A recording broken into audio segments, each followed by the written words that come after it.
Hello friends, good morning. Today topic is dissolution. Dissolution of partnership firm. Dissolution का मतलब होता है बंद करना. यस, यहाँ पे डिजोल्यूशन दो तरह के हैं, dissolution of partnership and dissolution of partnership firm. Dissolution of partnership का मतलब होता है any change in the partnership due to that the existing partnership agreement is terminated and a new partnership agreement comes into the force. किसी भी वजह से existing partnership agreement है वो ख़त्म हो जाता है और नया पार्टनरशिप एग्रीमेंट बनाना पड़ता है. वो सिचुएशन होती है डिजोल्यूशन ऑफ पार्टनरशिप. कौन कौन सी? इसको सिंपली कह सकते हैं अपन रिकॉन्स्टिट्यूशन ऑफ पार्टनरशिप. कब कब होता है? Change in profit sharing ratio, admission, retirement, death and expulsion of partners और expiry of time period. In situations में रिकॉन्स्टिट्यूशन ऑफ फर्म होता है. इसमें बिजनेस में continue, business of the partnership firm में कंटिन्यू और आपकी जो पार्टनरशिप डीड है वो चेंज हो जाती है. New partnership deed comes into the force. Existing partnership deed comes to an end and new partnership deed comes into force. दूसरा बताए dissolution of partnership firm. Dissolution of partnership firm में क्या होता है कि the business of the firm is closed. Partnership firm और partnership दोनों ही ख़त्म हो जाते हैं इसमें. डिजोल्यूशन ऑफ पार्टनरशिप फर्म में जो पार्टनरशिप एग्रीमेंट है वो ख़त्म हो जाता है और जो पार्टनरशिप का बिजनेस है उसको भी बंद कर दिया जाता है. And all assets are sold out and paid the liabilities. जो भी फर्म की लाइबिलिटीज है उनका पेमेंट किया जाता है डिजोल्यूशन ऑफ पार्टनरशिप फर्म में. यस, नेक्स्ट आता है आपको इसमें different situation of dissolution. Dissolution की क्या क्या सिचुएशंस हो सकती है, किस तरह से हो सकता है. सबसे पहला है इसमें without intervention of the court. Court का इंटरवेंशन नहीं, बिना कोर्ट की मर्जी के, बिना कोर्ट के ऑर्डर के अपन फर्म को बंद कर सकते हैं. क्या क्या सिचुएशन है? By mutual consent of the partners. सारे पार्टनर्स बैठ करके डिसाइड कर लें कि फर्म के बिजनेस को बंद करना है, then the firm can be dissolved. ये है अंडर सेक्शन 40. दूसरा आता है compulsory dissolution of the partnership firm under section 41 of partnership act. Compulsory dissolution, आपको हर हाल में बिजनेस को बंद करना होगा. कब बंद करना होगा? क्या सिचुएशन है? When the business becomes illegal, unlawful. Firm जो बिजनेस कर रही है गवर्नमेंट कई बार उसको टेक ओवर कर लेती है. गवर्नमेंट कई बार कहती है कि पब्लिक जो है, प्राइवेट लोग इस बिज़नेस को नहीं कर सकते हैं. उस केस में that business becomes illegal, unlawful declare हो जाएगा, तो आपको बिजनेस बंद करना पड़ेगा, पार्टनरशिप फर्म क्लोज करनी पड़ेगी.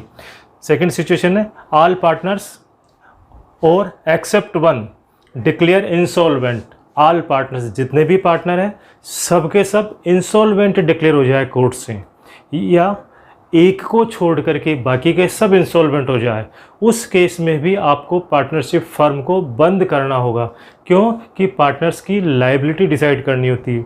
जो इंसॉल्वेंट कब होता है? He is not capable to pay his liabilities in full. अपनी लाइबिलिटी का पेमेंट नहीं कर सकता. अगर पार्टनरशिप कंटिन्यू रही तो पब्लिक के साथ में चीटिंग होगी. वो पार्टनरशिप फर्म में लाइबिलिटी क्रिएट करते रहेंगे बाय चीटिंग द पब्लिक और पैसे चुकाएंगे नहीं क्योंकि इंसॉल्वेंट है. और एक पार्टनर सोल्वेंट रहता है, बाकी के पार्टनर इंसॉल्वेंट रहते हैं, तब भी आपको पार्टनरशिप फर्म बंद करना पड़ेगा, पार्टनरशिप बिजनेस बंद करना पड़ेगा. क्यों? कि पार्टनर्स की अनलिमिटेड लायबिलिटी होती है. जो इंसॉल्वेंट पार्टनर है उनका किया हुआ नुकसान भी अकेले सोल्वेंट पार्टनर को बियर करना पड़ेगा. That is not the justice. इसलिए आपको बिजनेस को बंद करना पड़ेगा. फिर नेक्स्ट आता है happening an event and the deed is silent. कोई ऐसी सिचुएशन हो जाए, कोई ऐसी घटना हो जाए और पार्टनरशिप डीड साइलेंट है, जैसे insolvency and death of A partner. कोई पार्टनर इंसॉल्वेंट हो गया या डेथ हो गई किसी पार्टनर की और इस बारे में पार्टनरशिप डीड साइलेंट है, तो उस वक्त आपको पार्टनरशिप फर्म को क्लोज करना होगा और जिसकी डेथ हो गई या जो इंसॉल्वेंट हो गया उसका अकाउंट क्लियर करना पड़ेगा, उसकी लायबिलिटी फिक्स करनी पड़ेगी, अमाउंट पेबल जो है वो फिक्स करना पड़ेगा. इसलिए अगर पार्टनरशिप डीड साइलेंट है तो उस केस में आपको पार्टनरशिप फर्म को डिसॉल्व करना होगा. एक्सपायरी ऑफ टाइम पीरियड और पर्पज ऑफ द फर्म. जिस काम के लिए फर्म बनाई है, किसी पर्टिकुलर ऑब्जेक्ट के लिए फर्म बनाइए, किसी पर्टिकुलर पर्पस के लिए फर्म बनाइए, या टाइम पीरियड साल 2 साल 4 साल जितने टाइम के लिए फर्म बनाई गई है, पार्टनरशिप बनाई गई है, वो टाइम पूरा हो जाता है तो उसके बाद में आपको फर्म को डिसॉल्व करना होगा। नेक्स्ट आता है इफ़ पार्टनरशिप एट विल मतलब पार्टनरशिप की कोई टाइम पीरियड फिक्स नहीं है, अनलिमिटेड टाइम तक पार्टनरशिप कंटिन्यू रहेगी। उस केस में कोई भी partner, any one partner by giving the notice in writing to remaining partners can dissolve the firm.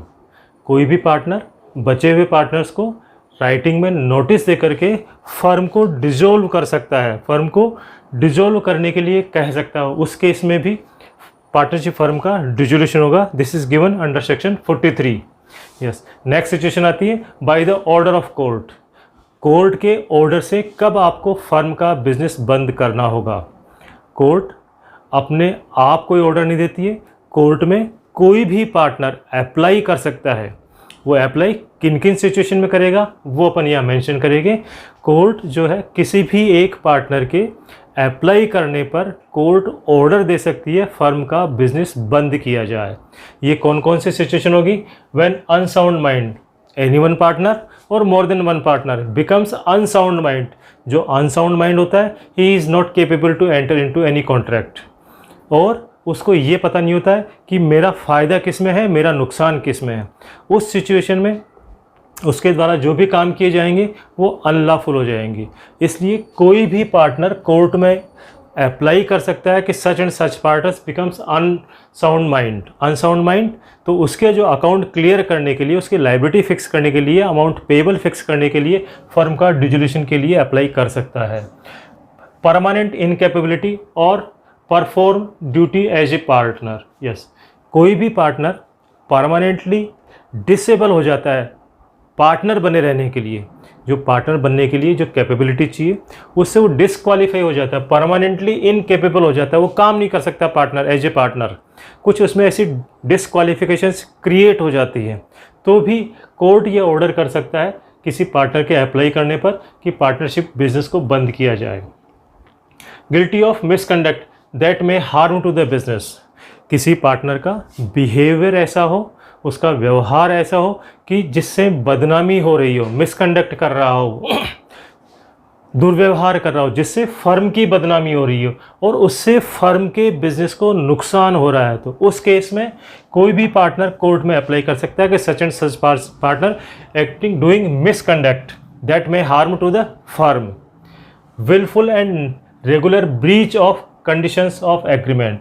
कोई भी पार्टनर जानबूझ करके लगातार पार्टनरशिप एग्रीमेंट की जो कंडीशंस है उनके अगेंस्ट में काम कर रहा है, उनको ब्रीच कर रहा है, तोड़ रहा है उनको, तो भी आप कोर्ट में अप्लाई कर सकते हैं कि such partner is breaching the contract regularly, तो कोर्ट आपको ऑर्डर दे देगा कि फर्म को बंद किया जाए।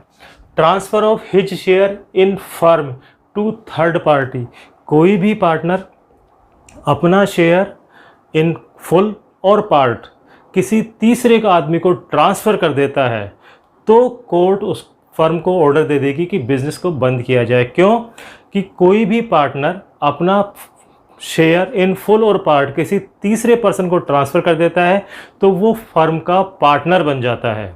वो आदमी जिसको ट्रांसफ़र किया है शेयर वो पार्टनर बन जाता है, जबकि किसी भी पार्टनर के एडमिशन के लिए सारे पार्टनर्स की कंसेंट होना ज़रूरी है। अगर किसी पार्टनर ट्रांसफ़र कर दिया तो without consent that person becomes the partner, that is the illegal. इसलिए कोर्ट भी ऑर्डर कर सकती है उस केस में कि बिना कंसेंट लिए किसी पार्टनर ने अपना शेयर इन फुल और पार्ट किसी तीसरे आदमी को ट्रांसफ़र कर दिया तो डिसोल्यूशन का ऑर्डर कर सकती है government. If the court is satisfied that firm can not earn the profit. Court इस बात से सेटिस्फाई हो जाता है कि फर्म का बिजनेस जो है अब किसी भी तरह से प्रॉफिट में रन नहीं कर सकता है, तो कोर्ट ऑर्डर कर सकती है कि फर्म को बंद कर दिया जाए, फर्म के बिजनेस को बंद कर दिया जाए। क्यों? कि पार्टनरशिप का जो ऑब्जेक्ट होता है टू अर्न द प्रॉफिट, और नॉर्मली हर बिजनेस का पर्पस यही होता है, अर्न द प्रॉफिट। यदि किसी बिजनेस को प्रॉफिट में अर्न नहीं कर सकते, प्रॉफिटेबल नहीं है कभी भी किसी भी सिचुएशन में, तो बेटर टू क्लोज दैट। इसलिए कोर्ट ऑर्डर कर सकती है कि अगर यह बिज़नेस कभी भी प्रॉफिटेबल नहीं होगा तो इस बिज़नेस को बंद कर दिया जाए। If court satisfied that the dissolution of the firm is just and equitable. Court को लगता है कि फर्म का बंद होना न्यायपूर्ण है और तर्क संगत है, देश हित में है। किसी भी बिजनेस को, किसी भी फर्म को बंद करना न्याय संगत है, एज पर रूल्स है, और देश हित में है, तर्क संगत है। अगर कोर्ट इस बात से सेटिस्फाई है तो वो कोर्ट उस बिजनेस को बंद करने के लिए ऑर्डर कर सकती है। कोर्ट अपने लेवल पे ऑर्डर नहीं करेगी, सू मोटो ऑर्डर नहीं करेगी। कोर्ट में कोई भी पार्टनर अप्लाई करेगा, उसके बाद में कोर्ट उस पर ऑर्डर करेगी कि dissolve the firm. Yes, next आता है सेटलमेंट ऑफ अकाउंट। अकाउंट का सेटलमेंट्स कैसे होगा, इसमें आया सबसे पहले आता है treatment of loss under section 48A।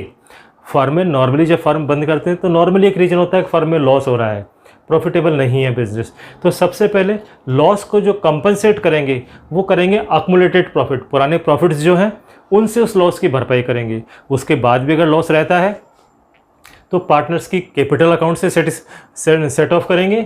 उसके बाद भी अगर फर्म में लॉस रहता है तो वो पार्टनर्स अपनी पर्सनल एसेट्स, अपनी पर्सनल पैसे लेके आएंगे, अपने पर्सनल एसेट्स को बेच करके या अपनी पर्सनल कैपेसिटी में या अपने घर से पैसे लेके आएंगे पार्टनर्स।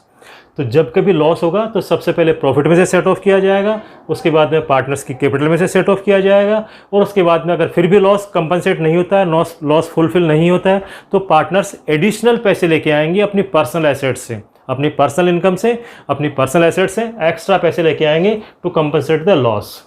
फिर आता है application of assets under section 48B। Application of assets, assets को बेच करके लाइबिलिटी का पेमेंट किस तरह से किया जाएगा, क्या प्रोसेस रहेगा, वो बताता है सेक्शन 48B। सबसे पहले नॉर्मली गवर्नमेंट ड्यूज़ का पेमेंट किया जाता है, सबसे पहले गवर्नमेंट ड्यूज़ का पेमेंट किया जाता है, लेकिन प्रैक्टिकल लाइफ में कोई पेमेंट करता नहीं है गवर्नमेंट ड्यूज़ का। सेकेंड नंबर पे आता है एम्प्लॉयज़ की ड्यूज़। फर्म में जो भी एम्प्लॉयज़ हैं उनकी अगर कुछ सैलरी, पीएफ, ग्रेच्युटी, कुछ भी ड्यूज है उनके, तो उसके बाद में उनको पेमेंट किया जाएगा। नॉर्मली क्या होता है, इन दोनों को पेमेंट प्रैक्टिकल लाइफ में कोई करता नहीं है, अनलेस कि एक लिमिटेड कंपनी हो, बहुत बड़ी कंपनी हो, तब तो फिर भी हो जाता है ये पेमेंट। अगर ऐसा बड़ी कंपनी नहीं है, पार्टनरशिप है, तो छोटा बिजनेस होता है, उस केस में इन दोनों को ओवरलुक कर दिया जाता है, गवर्नमेंट ड्यूज और एम्प्लॉय ड्यूज, इनको ओवरलुक कर दिया जाता है। फिर उसके बाद में पेमेंट होता है third party payment, outsiders. Outsider में सबसे पहले किसको मिलेंगे, सिक्योर्ड क्रेडिटर्स। किसी एसेट्स को गिरवी रख करके लोन लिया हुआ है, किसी एसेट्स को गिरवी रख के लोन लिया हुआ है, तो सबसे पहले उस पर्टिकुलर एसेट्स को बेच करके उस पर्टिकुलर क्रेडिटर को पेमेंट किया जाएगा। That was the secured creditor. ऐसे ही आता है लोन अगेंस्ट प्रॉपर्टी। किसी इंस्टीट्यूट से किसी प्रॉपर्टी को गिरवी रख के मॉर्गेज करके लोन लिया है, तो उस प्रॉपर्टी को बेच करके सबसे पहले उस लोन का पेमेंट किया जाएगा। उसके अलावा रिमेनिंग एसेट्स और remaining amount from the sale, इनमें से कोई पैसा बच जाता है वो, और बची हुई एसेट्स उनको बेच करके, बची हुई एसेट्स मतलब सिक्योर्ड क्रेडिटर्स और लोन अगेंस्ट प्रॉपर्टी, इनकी जो गिरवी रखी हुई एसेट्स थी उनके अलावा एसेट्स जो है उनको बेच करके थर्ड पार्टी आउटसाइड लाइबिलिटीज, जो बिजनेस के बाहर की लाइबिलिटीज है, क्रेडिटर्स है, बैंक ओवरड्राफ्ट है, बिल्स पेएबल है, इस तरह की टर्म लोन वगैरह है, इस तरह की जो लाइबिलिटी होती है उनका पेमेंट किया जाएगा। उनका पेमेंट प्रोपोर्शनेट, अगर पैसे कम रहते हैं, मान लेते हैं कि टोटल लाइबिलिटी जाती है, आउटसाइड लाइबिलिटी जाती है 10 लाख, 10 लाख रुपए की लाइबिलिटी होती है आपके पास, टोटल आउटसाइड लाइबिलिटी है और 10 लाख की, आपको रियलाइजेशन मिला आपको 5 लाख, तो आप क्या करेंगे, 10 लाख की लाइबिलिटी है और पैसे मिले 5 लाख रुपए, तो आप इनको प्रोपोर्शनेट पेमेंट करेंगे, सबको 50% 50%, जितनी भी लाइबिलिटी है उनको 50% पेमेंट करेंगे। फिर अगली बार कुछ पैसे और आएंगे, again proportionate, till final payment आप इनको प्रोपोर्शनेट पेमेंट करेंगे। ऐसा नहीं है कि जितने पैसे 5 लाख आए, इनमें से क्रेडिटर 5 लाख को आपने पेमेंट कर दिया, बाकी 5 लाख वाले देखते रह रहे हैं, ऐसा नहीं होगा, सभी को आप प्रोपोर्शनेट पेमेंट करेंगे। जब इन सब आउटसाइड और थर्ड पार्टी पेमेंट हो जाएगा, थर्ड पार्टी पेमेंट और आउटसाइड लायबिलिटी का फुल पेमेंट हो जाएगा, उसके बाद में पार्टनर्स लोन अकाउंट, किसी पार्टनर ने फर्म को लोन दिया है तो उसका पेमेंट होगा। किसी पार्टनर ने फर्म को लोन दिया है तो इन थर्ड पार्टी के बाद में, आउटसाइडर के बाद में पार्टनर को लोन पेमेंट होगा इन फुल। 1-2 पार्टनर ने दिया तो दोनों को प्रोपोर्शनेट पेमेंट होगा, फिर उनका फुल पेमेंट हो जाएगा अल्टीमेटली। तब उसके बाद अगर पैसे बचते हैं तो पार्टनर्स की कैपिटल का पेमेंट होगा। जिन जिन पार्टनर्स की जितनी कैपिटल है उन सब का पहले प्रोपोर्शनेट पेमेंट होगा, धीरे धीरे करके फाइनल पेमेंट हो जाएगा, पूरा पेमेंट हो जाएगा। उसके बाद भी अगर पैसे बचते हैं तो remaining balance will be distributed in partners in profit sharing ratio. उसके बाद भी जो पैसे बचे जाते हैं इन सब का पेमेंट करने के बाद भी, तो वो आपके पास जो बचे हुए पैसे हैं पार्टनर्स में आपस में प्रॉफिट शेयरिंग रेशो में पेमेंट होगा उनका। यस, नेक्स्ट पॉइंट आता है आपके पास में payment of firms dept and private dept under section 49। Section 49 कहता है कि फर्म्स की एसेट्स को बेच करके सबसे पहले फर्म की लायबिलिटी का पेमेंट किया जाएगा। फर्म की एसेट्स को बेच करके सबसे पहले फर्म की लायबिलिटी का पेमेंट किया जाएगा। उसके बाद अगर कुछ पैसे बच जाते हैं तो वो पार्टनर्स में डिस्ट्रीब्यूट हो जाएंगे। ऐसे ही पार्टनर्स की प्राइवेट एसेट्स को पर्सनल एसेट्स को बेच करके पहले उनकी पर्सनल लायबिलिटी का पेमेंट किया जाएगा। उसके बाद अगर कुछ पैसे बचते हैं that may be utilize for firms payment of firms liability, वो फर्म की लायबिलिटी को पेमेंट करने के काम लेंगे। कब?